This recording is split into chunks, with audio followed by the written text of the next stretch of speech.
আসসালামু আলাইকুম। সিমিস creative lifestyle থেকে আমি সিমি সবাইকে ওয়েলকাম জানাচ্ছি নতুন আরও একটি ব্লগ ভিডিও দেখার জন্য। বাহিরে প্রচুর পরিমাণে বৃষ্টি, এক সপ্তাহ ধরে শুধু বৃষ্টিই হচ্ছে। তো বৃষ্টির সময় দেখা যায় আমার বেডরুমের এই জানলা দিয়ে একদম পানি এসে পুরো ঘর ভরে যায়। তো এখন হচ্ছে বৃষ্টি শেষ বাহিরে, তাই এখন জানলাগুলো খুলে দিলাম। আর বৃষ্টির সময় কার কী অবস্থা গেছে, বৃষ্টির সময় তো এবার সবার নাজেহাল অবস্থা হয়েছে। কারণ হচ্ছে অনেক বেশি বৃষ্টি ছিল এক সপ্তাহ পরে, বাচ্চাদের স্কুল আমার তো 2 দিন গ্যাপ গিয়েছে।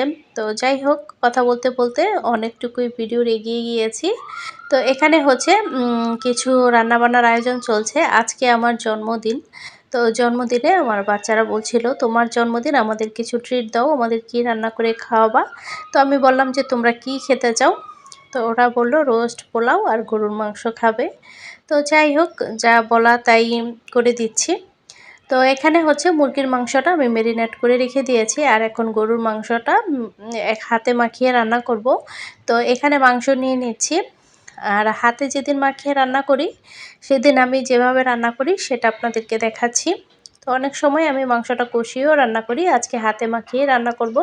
তো এখানে পেঁয়াজ, তারপর আদা রসুন ব্লেন্ড করা ছিল সেগুলো, তারপর হচ্ছে লবণ, হলুদ, মরিচ, জিরার গুঁড়া, তারপর হচ্ছে গরম মশলা, সব কিছুই আমি একে একে দিয়ে তারপর হাতে ভালোভাবে মাখিয়ে দিব। তো এভাবে আপনারা যদি হাতে মাখিয়ে রান্না করেন তাহলে কিন্তু আপনাদের রান্নাটা অনেক বেশি মজার হবে। তো এখানে মরিচ হলুদের গুঁড়া যখন আমি দিচ্ছিলাম, বাতাসের জন্য ঠিকমতো দিতেও পারছিলাম না, কারণ বাইরে থেকে কিন্তু প্রচুর বাতাস আসছিল। তো ভিডিওতে কিন্তু সেটা বোঝা যাচ্ছিল না। তো আমি যখন রান্না করি জানলাটা লাগিয়ে আমাকে রান্না করতে হয়, অনেক বেশি বাতাস আসে। তো যাই হোক, সব মশলা দিয়ে দিয়েছি, এখন আমি ভালো করে হাতে মাখিয়ে নিচ্ছি। আর ভিডিওতে কিন্তু আমি গরম মশলাটা এখনও দিইনি, এটা আমি পরে অ্যাড করে দিয়েছিলাম। বৃষ্টির কারণে গতদিন আমি আমার পার্সেলটা ডেলিভারি করতে পারিনি, অনেক বেশি বৃষ্টি ছিল। তো কোন সময় যে পার্সেলটা ডেলিভারি করব এরকম একটা ফাঁকা সময় ছিল না গতকাল। তো আজকে যেভাবেই হোক আমার পার্সেলটা ডেলিভারি করতেই হবে। তো আমি রান্নার সব কিছু গুছিয়ে নিয়েছি, আর আমি ভিডিওটা কিন্তু শুরু করেছি আপনাদের সাথে মানে দুপুরের পর থেকে। তো যেহেতু সন্ধ্যার পরে আমার হাজব্যান্ড আসবে, সেজন্য রান্নাবান্নাটা আমি বিকেলেই করে ফেলবো।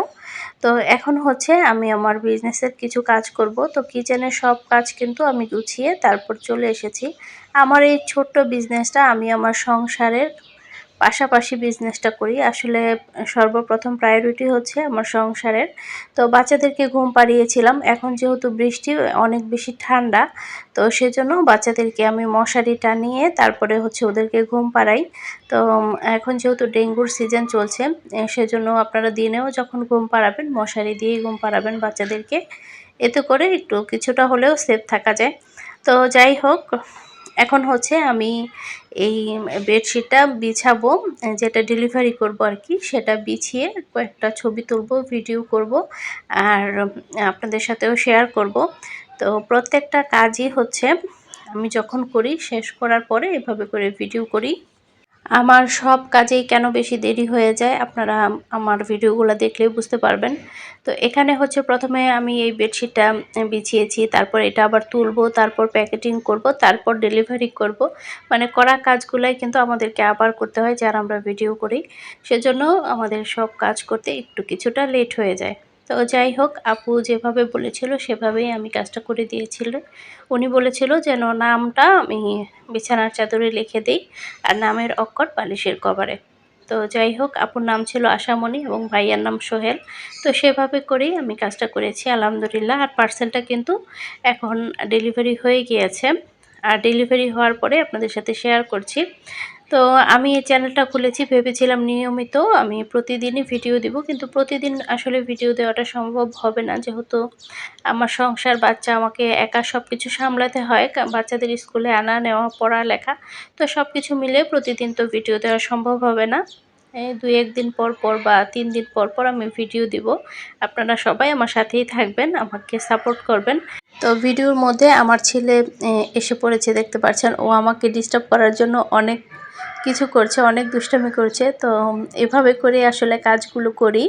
তো যাই হোক, অনেকেই বলে বাচ্চা-কাচ্চা নিয়ে কাজ করতে পারবে না, বাচ্চা বড় হলে করবে। আসলে বাচ্চা ছোট বড় কোনো বিষয় না। আপনার যদি ইচ্ছাশক্তি থাকে তাহলে বাচ্চা ছোট থাকলেও আপনি কাজ করতে পারবেন।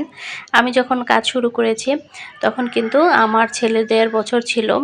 ওই সময় থেকে কিন্তু আমি আমার আরেকটা চ্যানেল আছে সেটাতে কাজ করেছি, বিজনেস করছি আলহামদুলিল্লাহ। তো বাচ্চাদের নিয়েই করছি। তো যাই হোক, পার্সেল গুছিয়ে রেখেছি আর আমি কিন্তু অফ ক্যামেরাতে রান্নাবান্না শেষ করে দিয়েছি। সব রান্নাবান্না কমপ্লিট। আমি আর ক্যামেরা অন করতে পারিনি, পার্সেলটা ডেলিভারি করেছি। সবকিছু মিলিয়ে ব্যস্ততার জন্য আর করতে পারিনি। আর এখানে অফিস থেকে আসার সময় আমার হাজবেন্ড দেখলাম ফুল তারপর কেক নিয়ে এসেছে। আমি তো পুরাই সারপ্রাইজড। আমি আসলে জানতাম না যে সে এগুলো নিয়ে আসবে। তো যাই হোক, সারপ্রাইজ পেতে তো সবারই ভালো লাগে, আমার কাছেও খুবই ভালো লেগেছে। আসলে প্রিয় মানুষরা যদি মাঝে মাঝে নিজেদেরকে আসলে কিছু গিফট করে বা স্পেশাল ফিল করায় তাহলে প্রত্যেকটা মেয়ের কাছেই ভালো লাগে। তো যাই হোক, আমরা কিন্তু আবার একটু বাহিরেও গিয়েছিলাম। বৃষ্টি ছিল সারাদিন, রাতেও ছিল। তো বৃষ্টির মধ্যেও বাহিরে গিয়েছিলাম একটা বিশেষ কারণে। তো কারণটা এখন বলবো না, পরবর্তীতে ইনশাল্লাহ শেয়ার করব। বিশেষ একটা কারণে দরকারে গিয়েছিলাম। তো আমি কিন্তু রেডিও হতে পারিনি, বাসার ড্রেস পরেই হচ্ছে আমি পরবর্তীতে কেক কেটেছি।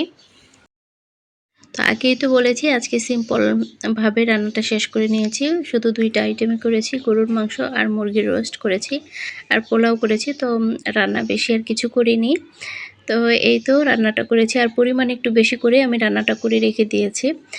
আসলে একটু রান্না করা খাবার যদি ফ্রিজে থাকে দেখা যায় আমাদের মহিলাদের অনেক বেশি হেল্প হয়। যেহেতু বাচ্চা-কাচ্চার ঘর, দেখা যায় এখনকার বাচ্চারা একটু মাংস হলে খায়, নয়তো খেতে চায় না। সেজন্য আমি হচ্ছে রান্না করে বক্সে করে ফ্রিজে রাখি অল্প স্বল্প। পরবর্তীতে অনেকটা হেল্প হয়। তো যাই হোক, আমরা এখন সবাই খেয়ে নিব। আমরা রাতে ডিনার করে তারপর কেক কেটেছি। এর একটা কারণ আছে। কেক খেলে আমার ছেলে কোনো খাবারই খাবে না। সেজন্য হচ্ছে আমি আগে ওকে খাবারটা খাইয়েছি, তারপর কেক কেটেছি। তো এখন হচ্ছে আমার ছেলে এসেছে, এখন ও বলছে আমিও একটু ভ্লগ বানাবো। ও কিন্তু নিজে, নিজে ভ্লগ বানায়। হ্যাঁ, তো খুব সুন্দর এন্ট্রি দিয়ে ও একটু ভ্লগ করেছে। ওর ভ্লগ ভিডিওগুলো নানুর কাছে শুধু পাঠায়। তো যাই হোক, এখন হচ্ছে আমরা কেক কাটবো। তো আমার বাচ্চারা তো অনেক বেশি এক্সাইটেড আর আমি বললাম না যে রেডি হতে পারিনি। আসলে কি রেডি হব, আমার নিজের কাছেই লজ্জা লাগছিল। এই বয়সে এসে কেক কাটবো নিজের কাছেই যেন কেমন লাগছিল। তারপরে হচ্ছে হাসব্যান্ড যেহেতু এনেছে, অনেক খুশি হয়ে এনেছে। তো একটু কেক না কাটলে দেখা যাবে তার মনে কষ্ট পাবে। তো যাই হোক, এখন আমরা সবাই মিলে কেক কাটছি আর বাচ্চারা কিন্তু এত বেশি খুশি ছিল মাশাআল্লাহ। বিশেষ করে বাচ্চারা জন্মদিন কেক বলতেই হচ্ছে সব বাচ্চারা অনেক বেশি পছন্দ করে। আমার ভিডিওটি কেমন লেগেছে আপনি অবশ্যই চাইলে কমেন্টের মাধ্যমে কিন্তু জানাতে পারেন। আপনাদের কমেন্ট পড়তে আমার কাছে খুবই ভালো লাগে। আপনারা আমাকে অনেক সাপোর্ট করছেন, সেজন্য আপনাদের কাছে অনেক অনেক কৃতজ্ঞতা। সবাই ভালো থাকবেন।